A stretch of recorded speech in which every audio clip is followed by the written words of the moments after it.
Bonjour à tous et bienvenue dans cette nouvelle vidéo, j'espère que vous allez bien. Aujourd'hui je suis super contente de vous retrouver puisque je vais vous parler de ma collection de succulentes de plantes grasses. Alors ces derniers temps j'en ai un petit peu marre, ça y est, et ça m'arrive de temps en temps, de toutes ces plantes qui sont plutôt...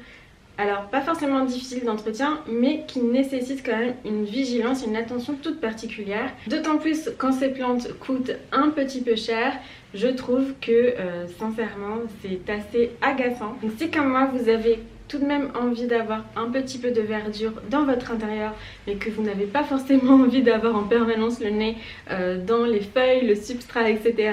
Je pense que les plantes grasses, les succulentes peuvent être un super moyen de végétaliser votre intérieur puisqu'elles nécessitent de manière générale assez peu d'entretien, donc ça c'est super. Elles grandissent, elles ont parfois des coloris qui sont tout à fait sublimes, elles sont assez graphiques de par leur forme, donc c'est parti, je vous parle de mes succulentes. Donc la première de ma collection que je voulais vous présenter, mais que vous connaissez déjà puisque ça y est, elle est à la maison depuis quelques mois déjà, c'est mon Zamioculcas.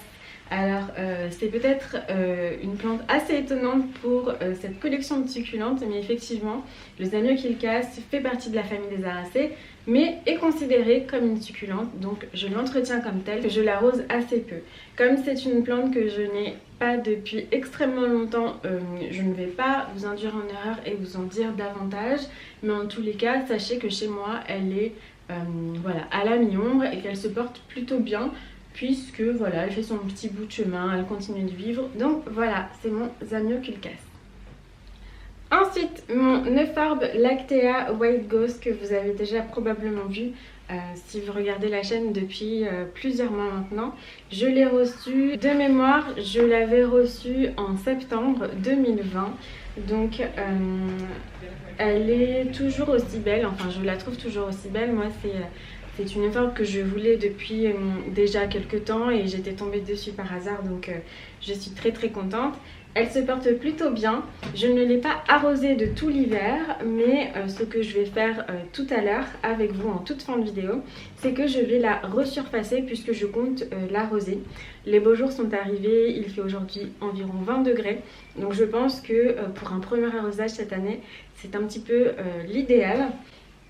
Et je vais aussi enlever quelques toiles d'araignée puisque comme elle est en plein soleil et dans une atmosphère assez sèche, forcément il y a quelques araignées qui viennent se poser dessus. Donc voilà, on entre à présent à la belle saison. Je pense que je l'arroserai tous les mois et demi pour le moment, et en été lorsqu'il fera vraiment très chaud, tous les mois. Après voilà, je serai particulièrement vigilante puisque j'adore ces spécimens et si je vois que au niveau du tronc, des feuilles, voilà, la plante se frite un petit peu, je l'arroserai davantage, mais toujours avec parcimonie. De toutes les façons, il faut savoir que moi, mon problème avec les plantes, c'est que j'arrose beaucoup trop peu. Donc voilà, contrairement à pas mal de personnes qui surarrosent, moi, mon problème, c'est que j'essaye de... Voilà, j'ai la main beaucoup trop légère sur l'arrosage, donc de ce point de vue là, je pense que je ne risque vraiment pas de noyer la plante. Donc voilà, on va resurfacer tout à l'heure ensemble puisqu'en plus elle bouge beaucoup trop puisqu'il lui manque beaucoup de terreau. Donc voilà, on la retrouve tout à l'heure. Ensuite, autre plante dont je suis particulièrement fière, et c'est vraiment la succulente que je voulais depuis très longtemps et j'avais eu beaucoup de mal à la trouver d'ailleurs, c'est ce Sedum burrito, Sedum morganianum, qui est très beau.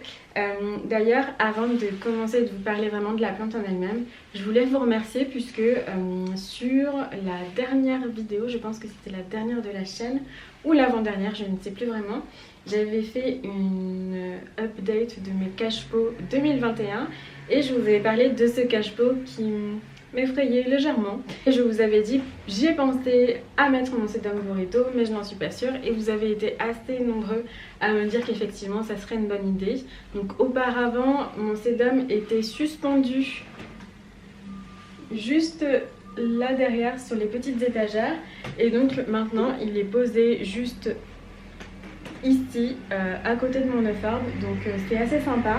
Et sincèrement je trouve que le cache-pot fait moins peur.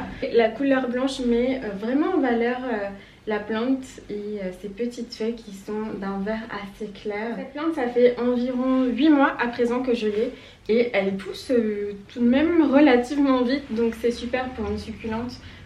De se dire bon, il y a peu d'entretien et la pousse quand même est vraiment visible et notable. Donc je l'arrose vraiment très peu. Sur 8 mois j'ai dû l'arroser peut-être 3 fois et ce n'est pas un arrosage abondant, c'est vraiment un arrosage qui est assez léger. Voilà, je mets quelques gouttes d'eau par-ci par-là. Pour l'instant ça se passe très bien. Je suis très observatrice, donc je la regarde régulièrement. Les feuilles ne se fritent pas, etc. Mais en tous les cas, voilà, j'ai également quelques petites boutures de feuilles que j'aimerais bien vous montrer. Et voilà, j'ai commencé à faire sécher et ensuite je vais passer à la prochaine étape. Donc ici j'ai mes petites feuilles qui sont en train de sécher. Donc il s'agit de petites feuilles de Sedum burrito. Donc bien évidemment il y a toujours un petit peu de perte. Donc voilà, par exemple comme cette feuille qui a complètement séché ou celle-ci qui est en est au stade précédent mais qui va terminer par sécher complètement. Et en revanche, je trouve tout de même que j'ai des réussites. C'est assez délicat de vous montrer puisque c'est tellement petit.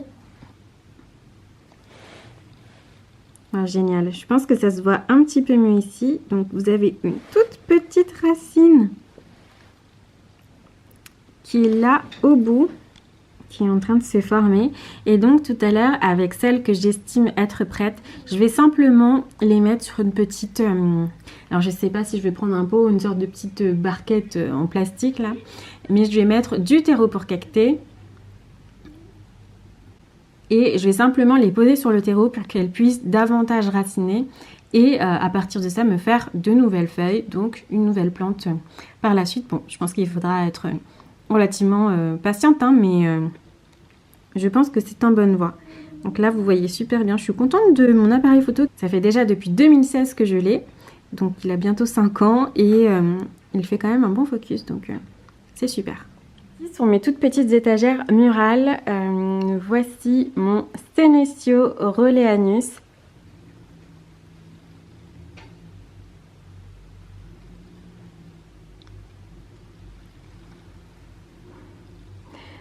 Donc je l'ai depuis l'été dernier, je l'ai vraiment acheté par hasard et j'avais vraiment eu un coup de cœur pour cette plante à petit pois, comme dirait mon fils. Et elle a déjà relativement bien poussé, puisque lorsque je l'ai eue et que je vous l'avais présentée en vidéo, je me souviens qu'elle ne dépassait pas le cadre qu'il y a derrière. Donc voilà, ça a un tout petit peu poussé. J'ai eu un petit peu de difficulté à l'entretenir au départ puisque je laissais le terreau beaucoup trop sécher. Depuis maintenant quelques mois, j'ai pris le bon pli. Donc je l'arrose vraiment régulièrement pour que le terreau soit toujours humide. Et puis ça se passe beaucoup mieux.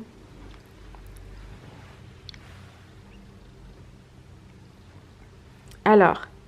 Ici, enfin sur chaque petite perle, vous voyez qu'il y a des petites parties qui sont translucides. Donc ça, ce sont des capteurs de lumière. Donc grâce à cela, la plante capte la lumière et peut se développer. Donc si vous avez un Senecio, moi je vous conseille vraiment de ne pas le bouger lorsque vous lui avez trouvé voilà, une place. Donc il faut vraiment lui trouver de préférence une place définitive assez rapidement. Ah, on a un enfant qui bâille, qui est déjà fatigué de bon matin.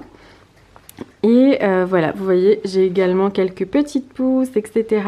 Donc d'ailleurs dans ma cuisine, j'ai quelques petites tiges que je suis en train de faire sécher depuis 2-3 jours. Et ensuite, je ferai des petites boutures. Donc voilà, si vous avez envie d'avoir des boutures de Senecio Roleanus, ce sera possible. Donc voilà, je fais très peu de boutures, mais là, c'est une plante qui est tellement belle que j'ai vraiment envie de la partager. Et ici, je suis super contente de ce spécimen-là que je ne vous ai, il me semble, jamais montré, qui fait des petites pousses aussi. D'ailleurs, j'ai mis quelques boutures dans le terreau au-dessus pour que ce soit toujours plus fourni. Donc ça, c'est mon Senecio Erreanus. Donc vous voyez, c'est un cousin. Donc en termes d'entretien, c'est exactement le même fonctionnement. Il y a aussi les petites parties translucides sur les petits grains. Alors au niveau de la forme, donc ça ce n'est pas rond, c'est un petit peu plus pointu. On est aussi sur un spécimen qui est quand même assez développé. Donc voilà, je suis super contente. Et regardez, au niveau de la base, il est extrêmement bien fourni. Donc je suis trop contente. Si vous voulez remplumer votre sénécieux, ce que vous pouvez faire aussi, comme j'avais fait pour le sénécieux d'à côté, c'est que vous prenez une longue tige et vous l'enroulez ici. Vous le posez bien sur le terreau et ensuite ça va refaire des racines, etc. Donc voilà, ça peut être une solution très rapide si toutefois vous avez un spécimen qui se dégarnit au niveau de la base.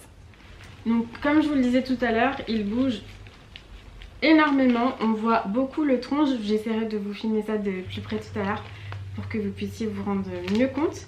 Mais voilà, on voit toute la partie marron ici qui normalement doit être sous terre. Donc ce que je vais faire, c'est que je vais enlever une toute petite couche du substrat, donc qui est l'ancien substrat, le substrat dans lequel tiens, je vais mettre dans le pot pour jeter plus facilement, avec lequel je l'ai reçu.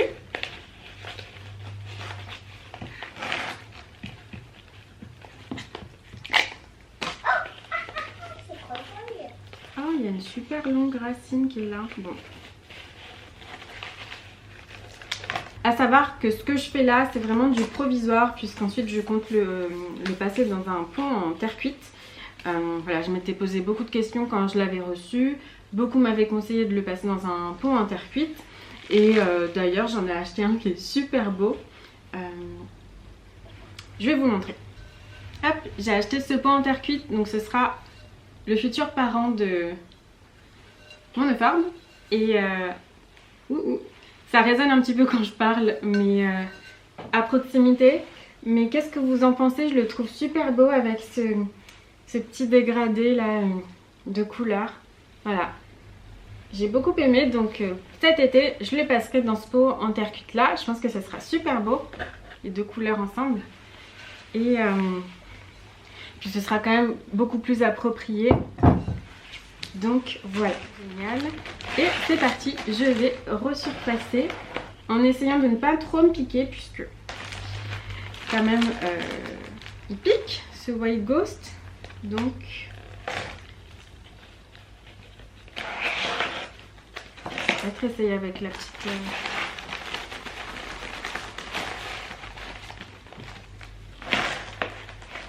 un peu plus pratique.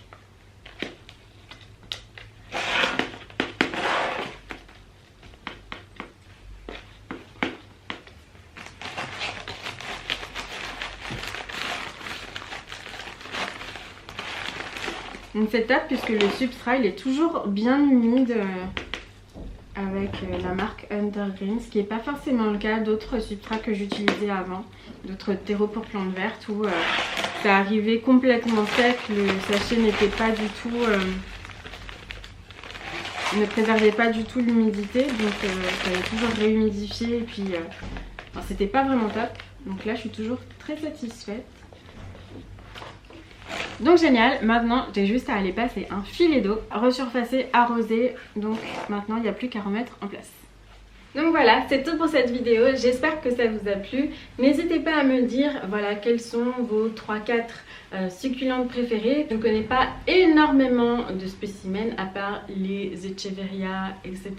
Donc je serais ravie d'en connaître davantage. Ça fait quand même maintenant 5 ans que j'ai des plantes et je m'intéresse de plus en plus aux succulentes depuis voilà, quelques mois tout juste environ. N'hésitez pas à me donner vos succulentes préférées et puis j'irai voir ça sur internet. Je vous fais plein de bisous et je vous dis à bientôt dans la prochaine vidéo. Bisous!